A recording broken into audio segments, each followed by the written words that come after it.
Na aula de hoje, aprenderemos sobre gráficos e eu sou a professora Luciane Alcoforado. Vamos relembrar que temos representação gráfica para variáveis qualitativas, gráfico de barras ou colunas e gráfico de setores. É sobre estes que veremos e finalizaremos nesta aula. Ainda temos variáveis quantitativas, que são os gráficos de linhas, histogramas, box plot, dispersão. E, finalmente, teremos as variáveis espaciais, que podem ser representadas por mapas geográficos e mapas de calor. Relembrando a vocês que essa aula está baseada no livro de visualização de dados com o software R. Estes links tornam possível a aquisição desse PDF, que é distribuído gratuitamente. Agora nós vamos ver sobre gráfico de setor. Segundo Alcoforado-Levy, os gráficos de setor ou pizza são representados por círculos divididos proporcionalmente de acordo com os dados do fenômeno ou do processo a ser representado. Os valores são expressos em números ou em percentuais. São muito úteis para termos uma visão do tamanho da fatia correspondente a uma categoria quando comparada com o todo. Não é adequado quando se quer utilizá-lo para representar muitas categorias ao mesmo tempo. Vejamos esse exemplo sobre a frota de principais tipos de veículos do município de Niterói em 2019. A fonte desses dados é o IBGE Cidades 2019. Então, a tabela nos mostra que nós temos os tipos automóveis, motocicletas, caminhonetas, motonetas, ônibus, caminhões e outros. E a frota nos dá o quantitativo destas categorias. Então, note que a variável tipo de veículo é uma variável qualitativa. E o que nós temos representado numericamente é a frequência com que se observa estes tipos no município de Niterói. Então, nós aqui podemos observar o gráfico de setor, onde são representadas em percentuais, ou seja, as fatias, elas podem tanto ser representadas nas suas frequências absolutas como nas relativas. Mas sempre vai respeitar essa proporção, essa proporcionalidade. Então, o gráfico de setor vai sempre nos chamar a atenção com relação a esta proporcionalidade em relação ao todo, que seria a frota completa de veículos do município de Niterói. Então, neste gráfico, nós vemos que a maior fatia vai para automóveis. Como nós fazemos a leitura do gráfico?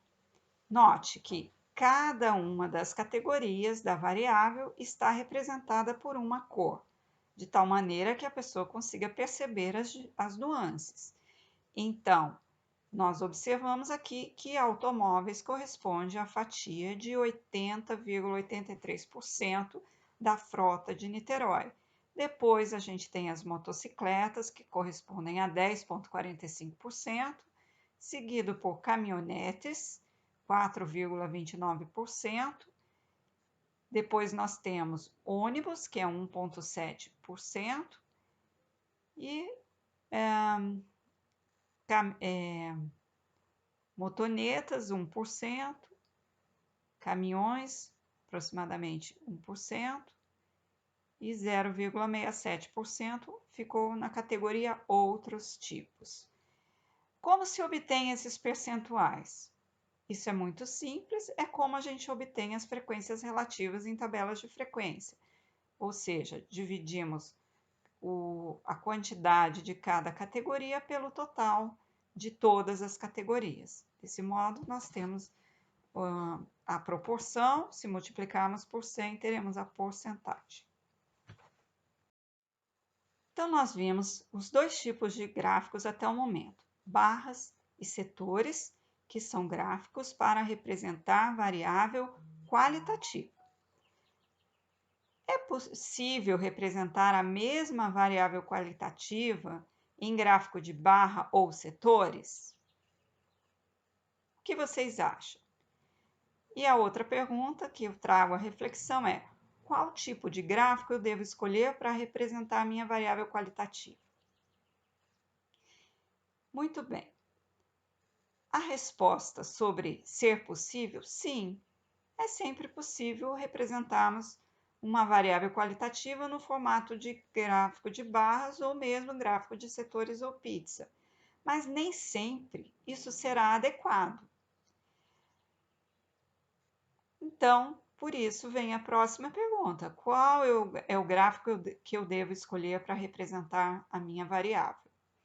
Tudo vai depender do que você quer que se destaque no seu gráfico. Então, se você quer a fatia com que uma certa categoria representa no todo, o gráfico de setores pode ser muito adequado, desde que essa categoria ela se sobressaia em relação às demais, porque se as proporções forem muito próximas em seus valores, visualmente não conseguiremos perceber pequenas variações. Por exemplo, representar duas categorias em que uma seja de 49% e uma de 51%, dificilmente a gente perceberia essa diferença num gráfico de setores.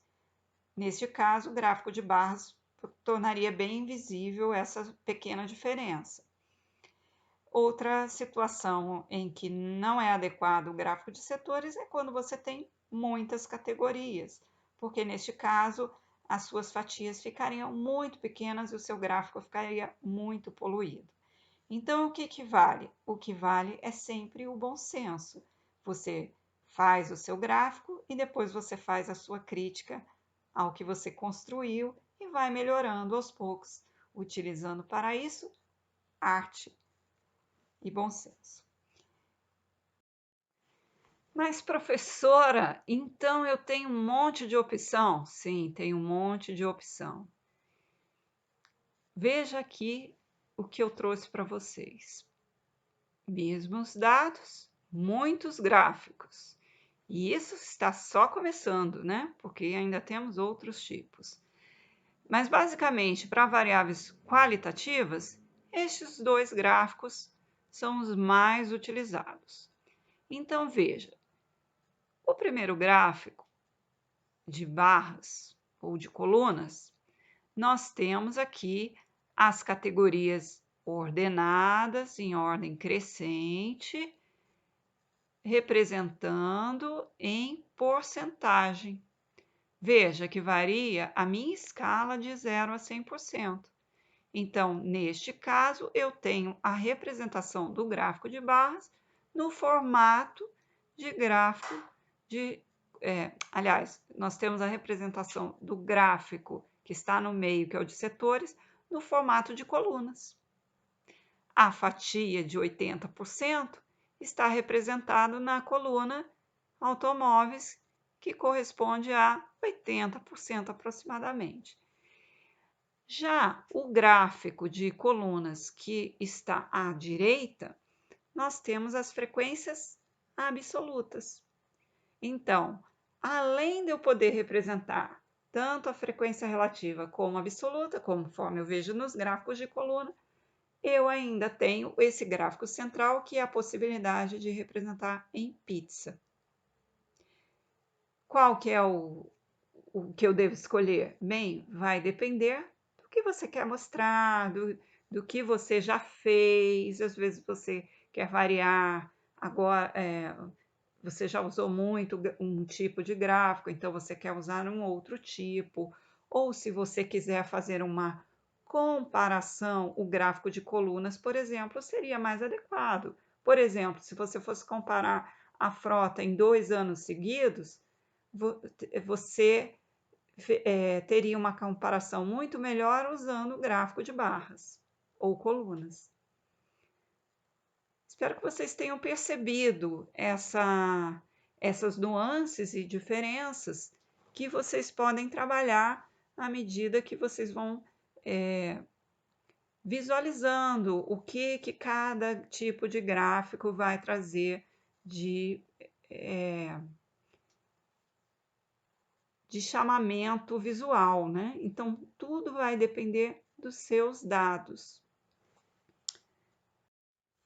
Mais um exemplo para vocês, agora recorrendo a Busabe e Moretti. Aqui nós temos a variável grau de instrução. Notem que a variável grau de instrução é uma variável qualitativa ordinal. Portanto, as categorias no eixo X serão de acordo com este ordenamento: fundamental, médio e superior. Aqui está um exemplo onde tanto uma representação quanto a outra, ou seja, tanto em barras quanto em setores, são representações bastante adequadas. No primeiro exemplo, nós temos aqui se destacando que a maioria das observações correspondem a grau de instrução médio. No gráfico de setores, nós percebemos essa grande fatia que corresponde a 50%, seguido de fundamental, que corresponde a 33,3%. E por último, nós temos a fatia de superior, que corresponde a 16,7%. São os mesmos dados em dois formatos diferentes e tanto uma representação quanto a outra bastante adequadas. Agora eu deixo como exercício a seção 2.5.1 da bibliografia complementar. As respostas estão no final do livro. Nesta aula, aprendemos a representar variáveis qualitativas em gráficos de barras, colunas ou setores pizza.